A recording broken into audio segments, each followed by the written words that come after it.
Hello dear friends, welcome to the official YouTube channel of the home academy.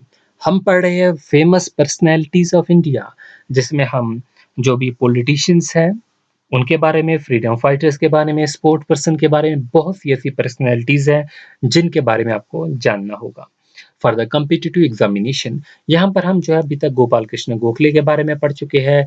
हम जो है उसके अलावा सरदार वल्लभ भाई पटेल के बारे में पढ़ चुके हैं। तो ये हमारे सोशल मीडिया के अकाउंट से आप जो है लेटेस्ट अपडेट पाने के लिए जो है इन पे हमें ज्वाइन कर सकते हैं। और आज जो हम पढ़ने जा रहे हैं वो हमारे पास एक और पर्सनैलिटी है, ठीक है? तो उनके बारे में आज हम पढ़ेंगे। तो वो कौन सी पर्सनैलिटी है ये आपके सामने है, मौलाना अबुल कलाम आज़ाद। आज हम पढ़ेंगे इनके बारे में। तो इनके बारे में शुरू करने से पहले मैं इनकी कोटेशन जो है यहाँ पर जो है कोट करता हूँ। देखिए, इनकी कोटेशन है कि education imparted by the her can bring revolution in the society. अगर जो है एजुकेशन जो है वो दिल से दी जाए तो वो सोसाइटी में रेवोल्यूशन लेके आएगी। और जानते हैं आप, ये एजुकेशन मिनिस्टर भी इंडिया के पहले थे। इनके बारे में जानने से पहले हम इनकी एक टाइमलाइन देखते हैं। पूरी देखिए, ये टाइमलाइन है जो जो इम्पोर्टेंट है यहाँ पर जानने के लिए आपके एग्जामिनेशन पॉइंट ऑफ व्यू से, वो आप देख सकते हैं। 1920 से शुरू करते हैं कि इन्होंने अपना करियर जो है पॉलिटिकल करियर स्टार्ट किया। एज एन एक्टिविस्ट जो थे, इन्होंने पार्टिसिपेट किया खिलाफत मूवमेंट में। और उसके बाद इंडियन नेशनल कांग्रेस को इन्होंने क्या किया, ज्वाइन किया। फिर हम बात करते हैं 1923 में। He was elected as a president of the Congress. 1923 में इन्हें कांग्रेस के प्रेसिडेंट जो है वो इलेक्ट कर दिया गया। और ये जो थे वो यंगेस्ट जो है प्रेसिडेंट थे कांग्रेस के। फिर हम बात करते हैं मौलाना आजाद जो थे, they served as the president of the unity conference in Delhi 1924 में। फिर हम आगे चलते हैं, 1931 में देखेंगे Abul Kalam emerged as one of the most important national leaders of that time. तो एक इम्पॉर्टेंट जो है वो लीडर जो है उभर के आए।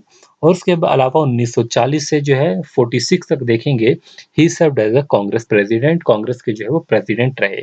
और आप जानते हैं इसी के बीच जो है क्विट इंडिया मूवमेंट भी चल रही थी। तो 1942 में इन्हें जो है वो गिरफ्तार कर दिया गया और 4 साल जो है ये भी जेल रहे। फिर पोस्ट इंडिपेंडेंस के बाद की बात करेंगे तो इन्हें जो है वो एजुकेशन मिनिस्टर ऑफ इंडिया बनाया गया। तो ये जो थे मेन इवेंट्स थे। बट अब हम जो है इसे पॉइंट्स के फॉर्म में पढ़ेंगे। चलिए, देखिए यहाँ पर पहले जो जो पॉइंट पढ़ने हैं। He was a first union education minister of India. He was a freedom fighter.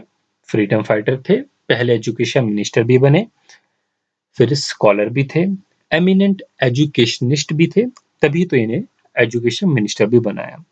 बहुत सी लैंग्वेजेस जानते थे, जिनमें से 5 लैंग्वेजेस जैसे कि उर्दू, हिंदी, पर्शियन, उसके अलावा इंग्लिश और बंगाली जो है ये लैंग्वेजेस जो है वो जानते थे।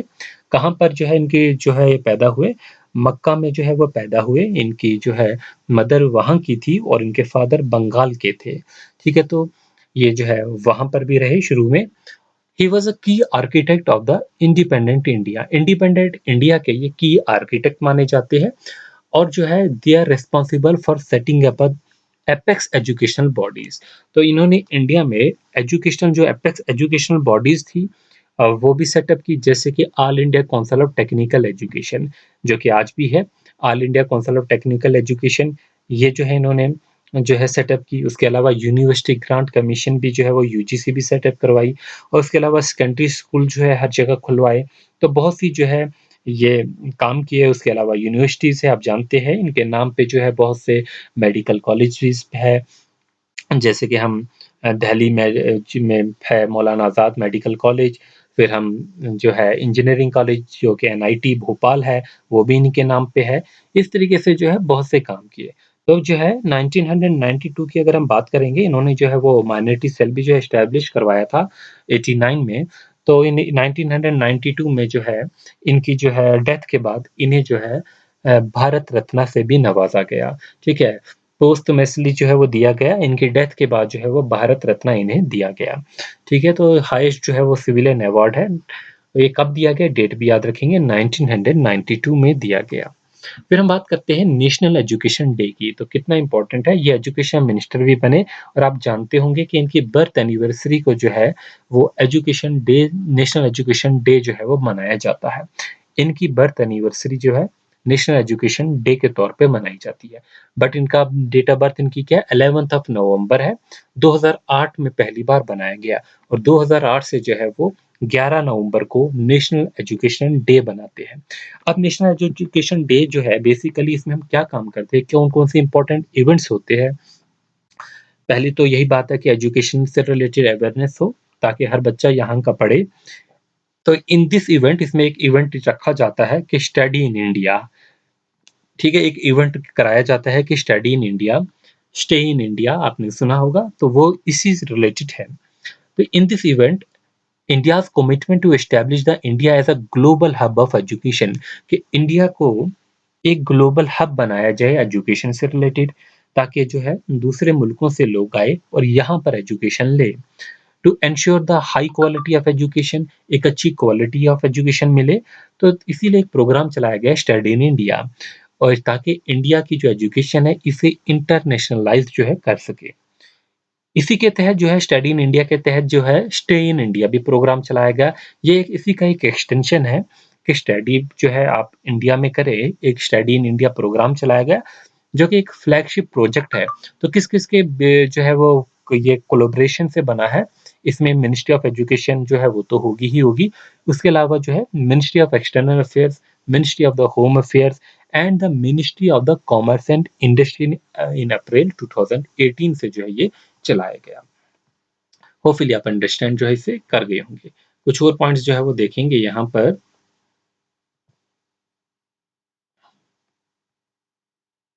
हाँ, देखिए इन 1923 एट एन एज ऑफ 35, 35 साल के ये थे जब ये यंगेस्ट जो है पर्सन बने इंडियन नेशनल कांग्रेस के जो प्रेसिडेंट है।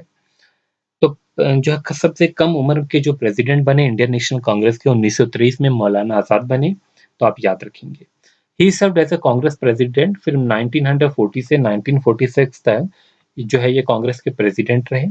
और आप जानते हैं इसी के वक्त जो है वो क्विट इंडिया मूवमेंट भी चल रहा था, ठीक है? तो अगस्त 9 को 1942 को मौलाना आज़ाद को जो है वो डिटेन कर दिया गया, क्योंकि ये कांग्रेस के प्रेसिडेंट थे और फ्रीडम फाइटर थे with the most of the Congress administration. और उसके अलावा जो है बहुत से जो है वो कांग्रेस जो एडमिनिस्ट्रेटर थे उन्हें भी अरेस्ट कर दिया गया था। तो there restrain persisted for 4 year, 4 साल तक जो है चले और उसके बाद इन्हें फ्री किया गया 1946 में। तो इसके अलावा जो है कुछ टाइटल्स की बात करते हैं, जैसे कि मैंने आपको हर किसी के टाइटल दिए, गोपाल कृष्ण गोखले के दिए, सरदार वल्लभ भाई पटेल के दिए। तो इन्हें भी जो एक टाइटल जो है जो या इन्हें जिस नाम से बुलाया जाता था, ठीक है? तो जैसे जवाहरलाल नेहरू थे, इन्होंने मेंशन किया था मीरे कारवां। इनके रिलेटेड क्या, मीरे कारवां। मीरे कारवां का मतलब है द कारवान लीडर, मतलब a brave leader and a Gallant gentleman, a finished product of the culture that in these days pertains to a few। उसके अलावा जो है महात्मा गांधी ने इन्हें कहा, Mahatma Gandhi noted Azad by figuring him as a person of calibre. इन्हें कहा गया person of the calibre of Pluto, Aristotle and Pythagoras. तो ये जो है टाइटल जो है इन्हें मिले। तो होपफुली ये कुछ इंपॉर्टेंट पॉइंट्स थे जो आपने नोट डाउन जो है वो कर लिए होंगे, ठीक है? तो यहाँ पर आपका एग्जामिनेशन जो है उसकी डेट भी जो है वो आ चुकी है। तो ये हमारे जो है सोशल मीडिया के अकाउंट्स है, आप इसे जो है वो ज़रूर जो है वो फॉलो कीजिए। कोई भी डाउट होगा आप जो है वो जो है यहाँ पर कमेंट कर सकते हैं। देखिए एग्जामिनेशन की जो है वो डेट आ गई है। अब डेट जो है वो दिसंबर की है, ठीक है? आप जानते हैं। तो इसका ये मतलब नहीं कि आप जो है इसकी प्रिपरेशन करना जो है एग्जामिनेशन की छोड़ दें। आप जानते हैं इसकी वैकेंसी जो है अगर हम बात करते हैं जो है वो 25 वैकेंसीज़ जो है वो डिवीज़न कैडेट जो है कश्मीर में है, ठीक है? उसके अलावा जो है कुछ वैकेंसीज़ जो है वो जम्मू में भी है, ठीक है? अब यहाँ पर जो है कॉम्पिटिशन जो है इसमें उतना ज़्यादा भी नहीं है, क्योंकि ज़्यादातर बच्चे जो है इस एग्ज़ाम को सीरियस नहीं ले रहे हैं कि वैकेंसीज़ कम है, ठीक है? बट प्रिपरेशन भी कम कर रहे हैं, तो इसका मतलब जो है इसमें चांसेस है, अगर कोई इसकी अच्छे से प्रिपरेशन करेगा, तो यहाँ पर जो है अच्छे-अच्छे चांसेस है कि उसकी सिलेक्शन जो है वो हो सकती है, ठीक है? तो आप जो है इसे सीरियस लेके जो है बिल्कुल सिलेबस के अकॉर्डिंग पढ़ें। ऐसे ही जो है वो पेपर आ रहे हैं, जैसे कि हमने आपको सीबीटी जो है वो अपलोड किया हुआ था कि कैसा पेपर आ रहा है, ठीक है? तो आप जो है डिटेल में अब आप और अच्छे से जो है चीज़ों को पढ़ सकते हैं। तो जो इन लेक्चर्स को फॉलो करेगा, ठीक है? तो वो बिल्कुल जो है अच्छा स्कोर करेगा और साथ में आप जानते हैं कि हम अपना ज्योग्राफ़ी का एक बैच जो है वो नेक्स्ट वीक में जो है वो स्टार्ट कर रहे हैं, जिसमें जो आपके ज्योग्राफ़ी में जो है 15 मार्क्स है। तो ये मान लीजिए कि इसमें जो है 15 मार्क जो है जो इससे जिसमें एनरोल होंगे 15 के 15 जो है बिल्कुल लेंगे और आप जानते हैं 1 मार्क्स में कितना ज़्यादा कॉम्पिटिशन है और वैकेंसीज़ इसमें पहले से जो है वो कम है। ठीक है? तो इसमें जो है वो बच्चे के जो भी टॉपिक है जैसे roots of J and K, national park of the J and K ठीक है? उसके अलावा wildlife sanctuaries of the J and K बहुत डिटेल में जो है पढ़ाया जाएगा। सोलर सिस्टम भी दोबारा से प्लैनेट्स के बारे में, चेंज ऑफ सीज़न के बारे में, ठीक है? तो ये जो है टॉपिक्स जो है बिल्कुल दोबारा से करवाए जाएँगे। Thanks for watching, wish you good luck.